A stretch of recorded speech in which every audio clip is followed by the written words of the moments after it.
Hello guys, അപ്പോൾ നമുക്കിന്ന് ചേച്ചിയുടെ വളകാപ്പിൻ്റെ ഡ്രസ്സ് എടുക്കാൻ വേണ്ടി പോയാലോ. ചേച്ചിയുടെ സാരി സെറ്റ് സാരി ആയതുകൊണ്ട് തന്നെ അത് വളകാപ്പിന് ഉപയോഗിക്കാൻ പറ്റാത്തതുകൊണ്ടാണ് കേട്ടോ പുതിയ സാരി എടുക്കാൻ വേണ്ടി പോകുന്നത്. നേരെ പോയത് നോവൽറ്റിയിലാണ് കേട്ടോ. നമ്മളെപ്പോൾ സാരി എടുക്കാൻ പോയാലും നമ്മൾ നോവൽറ്റിയിലാണ് കേട്ടോ പോവാറ്. ഈ സാരി എനിക്ക് നല്ല ഇഷ്ടപ്പെട്ടായിരുന്നു കേട്ടോ. പക്ഷേ ഇതല്ല എടുത്തത് നമ്മൾ വീഡിയോയിൽ കാണുമ്പോഴല്ല, നല്ല ഭംഗിയുള്ള സാരിയാണ് കേട്ടോ. എൻ്റെ ക്യാമറയ്ക്ക് എന്തോ പറ്റി. അങ്ങനെ സാരി സെലക്ട് ചെയ്തുകൊണ്ടിരുന്ന സമയത്തിനാണ് എൻ്റെ കണ്ണിൽ ഇതേ ഈ ഡ്രസ്സാണ് പെട്ടത്. എനിക്കിതിൽ ആ യെല്ലോ നല്ല ഇഷ്ടപ്പെട്ടായിരുന്നു കേട്ടോ. മിറർ കണ്ടാൽ പിന്നെ നമ്മൾ വിടില്ലല്ലോ, 2 ഫോട്ടോയെങ്കിലും എടുത്തില്ലെങ്കിൽ ഫോണിന് വിഷമായാലോ.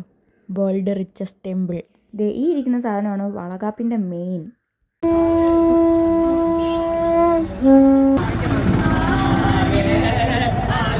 എന്തോ അവരുടെ പ്രാർത്ഥന ആണ് കേട്ടോ. നമ്മളതൊക്കെ കഴിഞ്ഞ് വളയെടുക്കാൻ വേണ്ടിയിട്ട് വന്ന് നിന്നിട്ടുണ്ടായിരുന്നു കേട്ടോ. അവിടെ ഭയങ്കര വിലയായിരുന്നു. അതുകൊണ്ട് വേറൊരു കടയിലോട്ടാണ് കേട്ടോ വന്നത്. അവിടെ എത്തിയപ്പോൾ കുഞ്ഞു പിള്ളേരുടെ വള കണ്ടപ്പോൾ ചേച്ചി എടുത്ത് വയറ്റിലേക്ക് വെച്ചതാണ് കേട്ടോ. നല്ല രസമുണ്ടായിരുന്നു. വളകളിൽ ഏത് വള എടുക്കണം എന്നുള്ളതായിരുന്നു കേട്ടോ എല്ലാവരുടെയും കൺഫ്യൂഷൻ. അത് കഴിഞ്ഞ് നേരെ രാമചന്ദ്രനിലേക്ക് കയറി. ആ സെക്ഷനിൽ എൻ്റെ ആവശ്യം ഇല്ലാത്തതുകൊണ്ടാണ് കേട്ടോ മാറിയിരുന്നത്. ഫസ്റ്റത്തെ മുഖക്കൊരു മൂക്കിൻ്റെ തുമ്പത്ത്, അത് മസ്റ്റാ. അതൊക്കെ കഴിഞ്ഞ് അമ്മയും ചേച്ചി ഷോപ്പ് ചെയ്യണത് ഇങ്ങനെ ഇരുന്ന് വായി നോക്കുകയാണ് കേട്ടോ. എനിക്കും ഷോപ്പ് ചെയ്യാൻ ഒരുപാട് സമയം വേണം കേട്ടോ. എൻ്റെ സാധനങ്ങളാണെങ്കിൽ ഇടയ്ക്കൊരു ഷാർജയും ഫലൂടയൊക്കെ കുടിച്ചായിരുന്നു, എന്നാലും ക്ഷീണിച്ചു. അപ്പോൾ ഇത്രയൊക്കെ ഉള്ളൂ. ബൈ.